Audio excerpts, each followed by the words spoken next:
হর হর মহাদেব। মহাদেবের কৃপা ও আশীর্বাদ পেতে কমেন্ট বক্সে সবাই হর হর মহাদেব লিখবেন। নমস্কার বন্ধুরা, বিপন্না অফিসিয়াল চ্যানেলে সবাইকে স্বাগতম। এই চ্যানেলের মাধ্যমে পৌরাণিক কাহিনী ও কৃষ্ণের বাণী ও সমস্ত সনাতন ধর্মের কথা জানতে পারবেন। তাই আর দেরি না করে চ্যানেলটি সাবস্ক্রাইব করে পাশে থাকুন। কবে পড়ছে শ্রাবণ মাসের শিবরাত্রি ব্রত? কিভাবে ব্রত পালন করবেন? ধর্মীয় বিশ্বাস অনুযায়ী নিষ্ঠা ভরে ব্রত পালন করলে মহাদেবের আশীর্বাদ ও শুভ ফল লাভ করা যায়। হিন্দু ধর্ম অনুসারে প্রতি মাসেই মাসিক শিবরাত্রি পালিত হয়, তবে শ্রাবণ মাসের শিবরাত্রির মাহাত্ম্য অন্য সব মাসের তুলনায় অনেক বেশি। প্রচলিত বিশ্বাস, এই দিনে ভক্তি ভরে মহাদেবের আরাধনা করলেই তিনি খুব সহজেই প্রসন্ন হন, ভক্তের মনস্কামনা পূরণ করেন। বিশেষ করে শ্রাবণ মাসে শিবলিঙ্গে গঙ্গা জল ও বেলপাতা নিবেদন করলে শুভ ফল লাভ করার সম্ভাবনাও বাড়ে।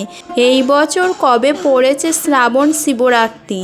শ্রাবণ শিবরাত্রি 2026 কবে? পঞ্জিকা অনুসারে শ্রাবণ কৃষ্ণপক্ষের চতুর্দশী তিথি 11ই আগস্ট 2026 মঙ্গলবার সকাল 4:55 শুরু হবে। এই তিথি 12ই আগস্ট 1:51 পর্যন্ত থাকবে। যেহেতু শিবরাত্রির মূল পুজোর রাতেই করার বিধান রয়েছে, তাই 11ই আগস্ট মঙ্গলবারই শ্রাবণ শিবরাত্রি পালিত হবে। শ্রাবণ শিবরাত্রিতে জল নিবেদনের শুভ সময়।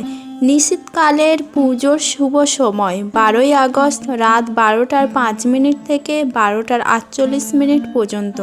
চার প্রহরের পুজোর সময় প্রথম প্রহর 12ই আগস্ট সন্ধ্যায় 7:04 থেকে 9:45 পর্যন্ত। দ্বিতীয় প্রহর 12ই আগস্ট রাত 9:45 থেকে 13ই আগস্ট 12:26 পর্যন্ত। তৃতীয় প্রহর 13ই আগস্ট রাত 12:26 থেকে ভোর 3:07 পর্যন্ত। চতুর্থ প্রহর 13ই আগস্ট ভোর 3:07 থেকে সকাল 5:49 পর্যন্ত। শ্রাবণ শিবরাত্রির পুজোর নিয়ম। সকালে তাড়াতাড়ি উঠে স্নান সেরে পরিষ্কার পোশাক পরুন। এরপর পুজোর স্থান ভালো করে পরিষ্কার করে একটি চৌকির ওপর লাল বা হলুদ রঙের পরিষ্কার কাপড় বিছিয়ে দিন। সেখানে শিব ও পার্বতীর মূর্তি বা ছবি প্রতিষ্ঠা করুন। পুজোর স্থান এবং নিজের ওপর গঙ্গাজল ছিটিয়ে পবিত্র করুন। মনে মনে মহাদেবের ধ্যান করে ব্রত পালনের সংকল্প নিন। তারপর দই, গঙ্গাজল, কাঁচা দুধ, মধু ও চিনি দিয়ে শিবলিঙ্গে অভিষেক করুন। অভিষেকের সময় একটানা ওং নমঃ শিবায় মন্ত্র জপ করা অত্যন্ত শুভ বলে মনে করা হয়। এরপর মহাদেবকে বেলপাতা নিবেদন করুন এবং চন্দনের তিলক দিন। দেবী পার্বতীকে কুমকুমের তিলক পরিয়ে সিঁদুর, চুড়ি বা অন্যান্য সৌভাগ্যের সামগ্রী নিবেদন করুন। ঘিয়ের প্রদীপ জ্বালিয়ে শিব পার্বতীর সামনে স্থাপন করুন। এরপর ফল, মিষ্টি বা অন্যান্য নৈবেদ্য নিবেদন করুন।